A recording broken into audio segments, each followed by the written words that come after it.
Welcome to my Sameer Education channel. तो जो भी विद्यार्थी चतुर्थ श्रेणी कर्मचारी की तैयारी कर रहे हैं उन सभी साथियों के लिए ये क्लास बड़ी इंपॉर्टेंट है। क्लास को आपको ध्यान से कंप्लीट पूरा देखना है। आज हम दोस्तों हिंदी के इंपॉर्टेंट क्वेश्चन देखने वाले हैं और आपके एग्जाम हिंदी से दोस्तों आपके 30 नंबर का मैटर आएगा।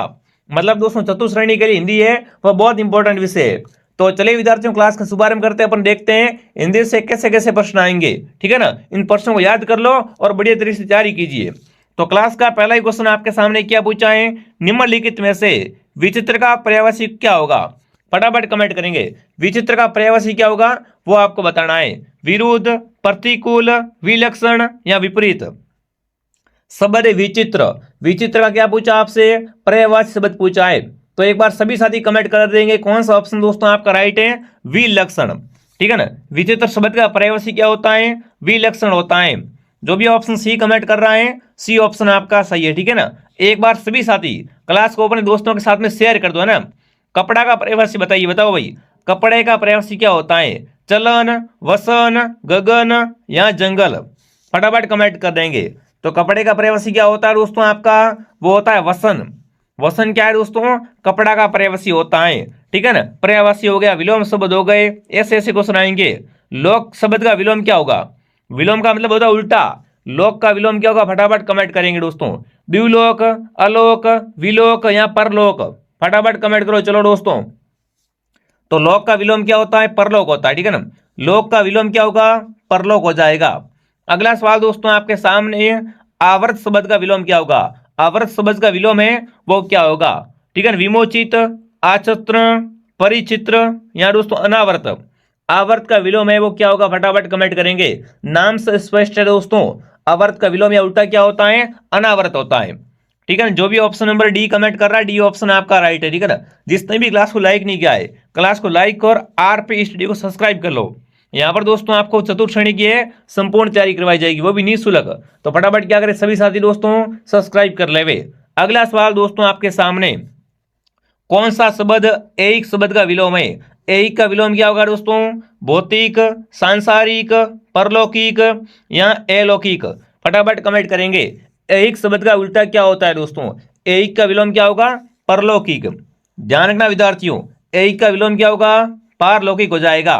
जो भी ऑप्शन सी कमेंट कर रहा सी ऑप्शन आपका सही है। ठीक है ना, अब दोस्तों आपसे क्या पूछा है, अब आपसे पूछा शब्द युग्म। देखो इसमें बड़ा ध्यान रखना, इसमें गलती मत करना विद्यार्थियों। अबे शब्द है और उबे शब्द है, शब्द का क्या करना है आपको, सही अर्थ बताना है। पहले आपको अबे का अर्थ पता करना है, उसके बाद उबे का अर्थ पता करना है। निर्भय दोनों, हवा अग्नि, पढ़ना पढ़ाना दोनों या निर्भय। अब देखो पहले आपको क्या पूछा, क्रमशः बताना है ना। पहले आपको अबे का दोस्तों अर्थ पता करना है। तो अबे का मतलब क्या होता है, निर्भय हो जाएगा। और अब उबे का मतलब दोनों। तो ऑप्शन जो भी ए कमेंट कर रहा है ना ऑप्शन ए आपका सही है। ठीक है ना, हिंदी से आपके एग्जाम ऐसे ऐसे क्वेश्चन आएंगे, मेरी गारंटी है। अगला सवाल दोस्तों आपके सामने, किस क्रमांक में अंबुज और अबुझ शब्द का सही अर्थ है। अब देखो यहाँ पर क्या करना है आपको दोस्तों, अंबुज शब्द है एक है अबुझ शब्द, इनका सही अर्थ क्या आपको बताना है। कमल बादल, पृथ्वी आकाश, जल धरती या गुलाब बादल। अंबुज का मतलब क्या होता है बताइए क्या आपको, अंबुज का मतलब क्या होता है दोस्तों, कमल होता है ना। अंबुज का मतलब क्या होता है, कमल होता है। और अबुझ का मतलब क्या होता है, बादल होता है। तो जो भी ऑप्शन ए कमेंट कर रहा है ऑप्शन ए आपका सही है। ठीक है ना, ऑप्शन ए आपका सही रहेगा। अगला सवाल दोस्तों आपके सामने क्या पूछा है, बच्चे खेल रहे हैं, अर्थ के आधार पर वाक्य निम्न में से किस प्रकार का है। वाक्य की पहचान करनी है। बच्चे खेल रहे हैं ये वाक्य किस प्रकार का है, प्रश्नवाचक वाक्य है, विधानवाचक है, निषेधात्मक वाक्य या दोस्तों आपका आज्ञावाचक वाक्य। बताओ बच्चे खेल रहे ये वाक्य कैसा है दोस्तों, ये वाक्य विधान वाक्य कैसा है, विधान वाक्य हो जाएगा। जो भी ऑप्शन बी कमेंट कर रहा है बी ऑप्शन आपका सही है। अगला सवाल दोस्तों आपके सामने, माँ का लड़का कहाँ गया ना, माँ का लड़का कहाँ गया, उद्देश्य का विस्तार भेद लिखिए। आपको बताना दोस्तों माँ का लड़का कहाँ गया, उद्देश्य का विस्तार भेद क्या रहेगा। विशेषण है, सार्वनामिक विशेषण है, संबंध कारक है यहाँ दोस्तों वाक्यांश है। तो देखो माँ का लड़का मतलब क्या होगा, यहाँ पर माँ का लड़का मतलब संबंध कारक हो जाएगा। जो भी ऑप्शन सी कमेंट कर रहा सी ऑप्शन आपका राइट है। जिसने भी टेलीग्राम ज्वाइन नहीं किया और लिंक से टेलीग्राम ज्वाइन कर लो, आपको बढ़िया पीडीएफ वगैरह मिल जाएगी, नोट्स लिखवाए जा रहे हैं। तो फटाफट क्या करो, आप पीडीएफ के लिए आप आर पे स्टडी का टेलीग्राम ज्वाइन कर लो। टेलीग्राम कहाँ पर मिलेगा, वीडियो के नीचे लिंक है, उस लिंक से ज्वाइन करो, ठीक है। अगला सवाल दोस्तों क्या पूछा आपसे, निम्नलिखित शब्दों में शुद्ध शब्द है, इनमें से शुद्ध शब्द कौन सा बताओ। निम्न शब्दों में से शुद्ध शब्द है वो कौन सा आपको पहचान करना है। आगामी, अजमाइश, अंताक्षरी या आशीर्वाद। तो ध्यान रखना तीनों गलत है, सही कौन सा है, आगामी शब्द ये शुद्ध है। आगामी शब्द यहाँ पर क्या है, शुद्ध है, बाकी सब क्या है, अशुद्ध है, ठीक है ना। आगे बढ़ते दोस्तों, अगला सवाल, निम्न में से कौन सा शुद्ध शब्द है, वयस्क, श्राप, तात्पर्य या कर्तगण। फटाफट कमेंट करो, निम्न में से कौन सा शब्द शुद्ध है। तो आपको पता चल गया होगा दोस्तों, इनमें से शुद्ध शब्द कौन सा है, वो है आपका वयस्क। वयस्क शब्द शुद्ध है, ठीक है ना, ऑप्शन ए आपका सही है। अगला सवाल दोस्तों आपके सामने क्या पूछा है, निम्नलिखित प्रश्न के 4 विकल्पों में से उस विकल्प का चयन करें जो शुद्ध वाक्य का सबसे अधिक विकल्प है। इनमें से बताना, इन चारों में से सबसे अधिक शुद्ध वाक्य कौन सा है, सबसे अधिक शुद्ध वाक्य कौन सा है। एक कविताओं की पुस्तक मुझे दीजिए, एक कविता की मुझे पुस्तक दे दो, कविताओं की एक पुस्तक मुझे दीजिए, या दोस्तों कविता की एक पुस्तक मुझे दे दो। मतलब सबसे सही कौन सा है, इन चारों में से दोस्तों सबसे शुद्ध वाक्य है वो कौन सा हो जाएगा, वो है दोस्तों आपकी देखिए, वो दोस्तों कौन सा है, कविताओं की एक पुस्तक मुझे दीजिए। ये वाक्य क्या इन चारों में से सबसे शुद्ध वाक्य है, ठीक है। अगला सवाल दोस्तों आपके सामने कर्म संबंधी अशुद्धि वाला वाक्य है, इनमें से किस दोस्तों वाक्य में क्या है, कर्म संबंधी अशुद्धि है, ठीक है ना। आपको पहचान करनी है कर्म संबंधी अशुद्धि किसमें है। सीमा सुंदर साड़ी है, सीमा की सुंदर साड़ी है, राधे बहुत धनवान है, मैना चरखा चलाती है, या बच्चे तालाब में नहाते हैं। फटाफट कमेंट करेंगे, कर्म संबंधी अशुद्धि कौन सी है वो आपको पहचान करनी है। हिंदी से आप कैसे ऐसे क्वेश्चन आएंगे, अगर आपको ये प्रश्न आते हैं तो बहुत बढ़िया, बाकी क्लास से डेली आएगी, राजस्थान जी के हिंदी वगैरह सब की, ठीक है ना।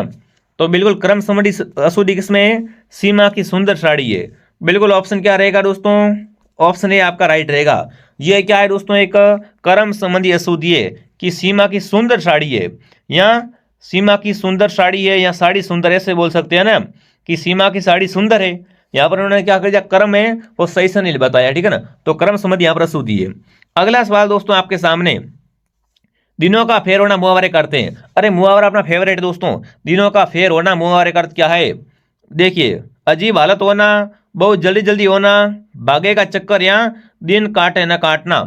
तो ध्यान रखना दोस्तों, दिनों का फेर है भाई, अब तो क्या चल रहा है मेरे, दिनों का फेर हो रहा है, मतलब क्या हो रहा है दोस्तों, भागे का चक्कर चल रहा है। जो भी ऑप्शन सी कमेंट कर रहा है, सी ऑप्शन आपका सही रहेगा। अगला सवाल दोस्तों आपके सामने, ये मूंग और मसूरी की दाल लोभोक्ति का अर्थ क्या है। ये मूंग और मसूरी की दाल लोभोक्ति का सही अर्थ क्या रहेगा। मजबूरी में आदमी सब कुछ करता है, केवल ऊपरी दिखावा है, पुराना गौरव समाप्त, या अपनी औकात से बढ़कर होना या करना। अरे भाई साहब, है ना, आप भी वो सुना होगा ना, बंदर क्या जाने अदरक का स्वाद, वही बात यहाँ पर बताइए कि ये मूंग और मसूरी की दाल, मतलब दोस्तों अपनी औकात से बढ़कर होना या करना, उसे अपन क्या कह सकते हैं, ये मूंग और मसूरी की दाल, ठीक है। आगे बढ़ते हैं। हिंदी बहुत इंटरेस्टिंग विषय है ना, हिंदी बहुत शानदार विषय है, और हिंदी से आपका एग्जाम में 30 नंबर का मैटर आएगा, इससे अधिक क्या ही चाहिए अपन को, है ना। अपन पढ़ गया है हिंदी वगैरह सब। अब देखिए, पक्षपात पूर्ण व्यवहार करना, भाव की अभिव्यक्ति हुई है, इनमें से किसमें है ना, पक्षपात पूर्ण व्यवहार किया जा रहा है। चिराग तेल अंधेरा, दाल में काला होना, अंधा बाटे रेवटी फिर अपनों को दे, या दोस्तों तिनके में की ओट में पहाड़। अब देखो विद्यार्थियों, पक्षपात व्यवहार कब होगा, तो यहाँ पर देखो अपनों को दे रहा, मतलब क्या हो रहा है दोस्तों, अंधा बाटे रेवटी फिर भी अपनों को दे, मतलब यहाँ पर क्या हो रहा है, पक्षपात हो रहा है। ये क्या है दोस्तों, वाक्य आपका पक्षपात भाव की यहाँ पर अभिव्यक्ति हुई है, सी ऑप्शन आपका सही है। अगला सवाल दोस्तों आपके सामने, सूरज पर थूकना मुहावरे का सही अर्थ है। सूरज पर थूकना मुहावरे का सही अर्थ क्या होगा। मुहावरे, लोपोक्तियां, शब्दार्थ, बहुत अच्छे प्रश्न है विद्यार्थियों। सूरज पर थूकना मुहावरे का सही अर्थ क्या है दोस्तों, लीक से हटकर कार्य करना, निर्दोष पर कलंक लगाकर बदनाम करना दोस्तों, असंभव कार्य करना, या सूर्य से घृणा करना।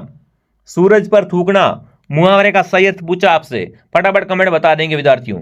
सूरज पर थूकना मतलब क्या होगा दोस्तों, निर्दोष पर कलंक लगाना। क्या करना दोस्तों, किसी भी निर्दोष पर कलंक लगाकर उसको बदनाम करना, तो वो क्या रहेगा, ऑप्शन बी आपका राइट रहेगा, ठीक है। अगला सवाल दोस्तों आपके सामने, वर्दी संधि का उदाहरण नहीं है, इनमें से बताओ कौन सा शब्द है वो वर्दी संधि का उदाहरण नहीं है।